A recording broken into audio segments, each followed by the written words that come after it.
Assalamualaikum everyone, welcome to this video. Today we will start our lecture number 10.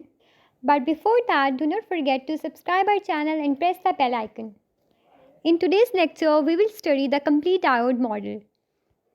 So now let's start the lecture. So we see that in complete diode model, this model includes the barrier potential, forward dynamic resistance and large internal reverse resistance. The ideal model did not include any of these factors, but the practical model included the barrier potential and forward dynamic resistance, and complete model includes all the three factors. So the reverse resistance is taken into account because it provides the path for reverse current. So when a diode is forward biased, it is a closed switch in series with the barrier potential voltage and small forward dynamic resistance. Forward बाइस के case में जो diode model है वो एक close switch के तौर पर एक्ट करता है। इस फिगर में हम देखते हैं कि एक एक्सटर्नल वोल्टेज अप्लाई किया गया है, यहाँ पर एक लिमिटिंग रेजिस्टर है, उसके साथ एक डायोड है और डायोड से पहले एक डायनामिक रेजिस्टेंस है जिसको हम आर प्राइम डी से रिप्रेजेंट कर रहे हैं। सो बेसिकली हम डायोड से पहले एक और रेजिस्टर लगाते हैं। When a diode is reverse bias, it acts as an open switch in parallel with large internal reverse resistance. जब डायोड रिवर्स बाइस कंडीशन में होता है तो वो ओपन स्विच के तौर पर एक्ट करता है। सर्किट के अंदर जो हम लोग रेजिस्टेंस लगा रहे हैं वो हम रिवर्स बाइस कंडीशन में पैरेलल लगाते हैं डायोड के साथ, और फॉरवर्ड बाइस कंडीशन में हम लोग डायोड के साथ उसको सीरीज़ में लगाते हैं।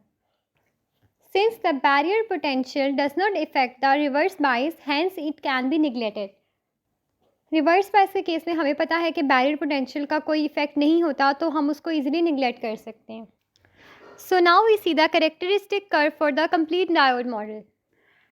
हम कहते हैं कि फॉरवर्ड बायस कंडीशन में बैरियर पोटेंशियल और फॉरवर्ड डायनामिक रेजिस्टेंस जैसे फैक्टर को हम इंक्लूड करते हैं।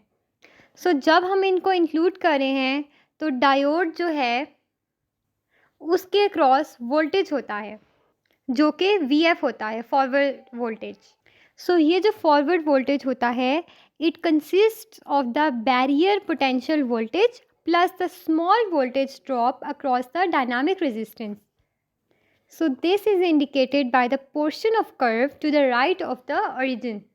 जब करंट इंक्रीज करता है तो जो डायनामिक रेजिस्टेंस के अक्रॉस जो वोल्टेज ड्रॉप है वो भी इंक्रीज करता है, तो वहाँ पर एक स्लोप सी बन जाती है।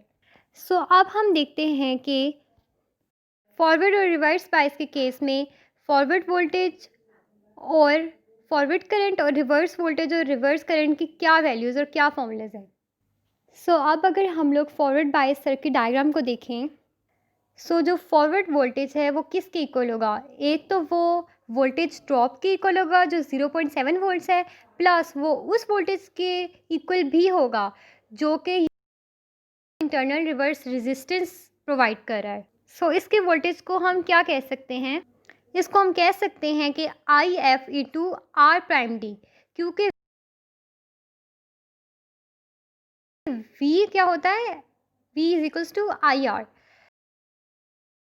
सो अब हम देखते हैं कि VF क्या बना? 0.7 plus IF into R prime D. हमें जैसे कि पता है कि IF की वैल्यू क्या होती है, फॉरवर्ड करंट की वैल्यू क्या होती है? V bias divided by R limit. तो अब हम देखते हैं कि यहाँ पर हम लोग बैरियर पोटेंशियल को भी इंक्लूड कर रहे हैं, तो V बायस वोल्टेज में से माइनस करेंगे वोल्टेज ड्रॉप को, दैट इज़ 0.7।